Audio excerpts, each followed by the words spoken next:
So in this video, I'm going to talk about the world's most iconic ketchup brand which almost died before it was born. You might also have a question in your mind whether restaurants served Heinz or not and whether it became famous at that time. There was a 25-year-old man in Pittsburgh with nothing more than horse-drawn carts and a dream. So this is the untold story of Heinz, how they rose, then collapsed, and then made a comeback in the market, and how they won their position in the market. So grab a seat and enjoy the video. It was started by Henry John Heinz, who was born in Pennsylvania, a first-generation German American, and was just 25 when he started his first food company. Henry's journey was full of struggle and hard work. His father was a brickmaker. At age 8, he started gardening, and by 12, he was bottling and selling horseradish to neighbors. By 17, he was running 3 acres of lands and delivering produce door to door. So in 1869, Henry launched Heinz and Noble with his friends L. Clarence Noble. Do you know what their first product was? It was horseradish, but they sold it in clear glass bottles rather than the typical dark ones to show the purity. By the early 1870s, Heinz was doing well until disaster struck. The Panic of 1873, a nationwide economic depression, hit small business hard, and the company went bankrupt. They lost everything, but Henry never gave up. So in 1876, Henry started a new company, this time with his brother and cousins F and J Heinz, and they launched a new product, ketchup. It was a kind of ketchup that had been around, but it was often watery, inconsistent, and full of preservatives like sodium benzoate.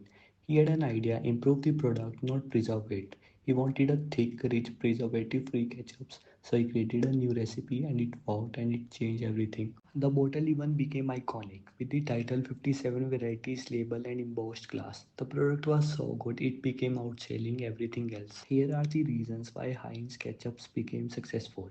Clear glass bottles.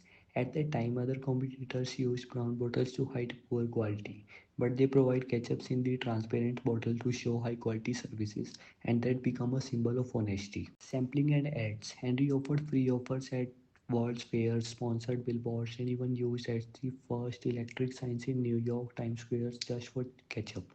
He was not just selling sauce but also selling trust. By the early 1900s, Heinz was unstoppable. They expanded their services into baked beans, pickles, relishes, canned soups, and vinegar, etc. He opened massive factories that were so clean they even gave public tours.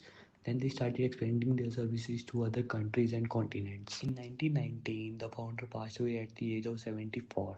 Then his son took over the business and continued expanding globally. When World War First and Second Two created massive demands for preserved foods, Heinz delivered. They made canned goods for soldiers, and after the war, their reach exploded. Heinz also secured their positions in restaurants and theaters. At McDonald's, you could find that they used Heinz ketchups, and also in frozen foods, Heinz ketchup was used. In 2013, Warren Buffett and 3G Capitals acquired Heinz in massive deal of $28 billion. Together, they turned into a profit machine.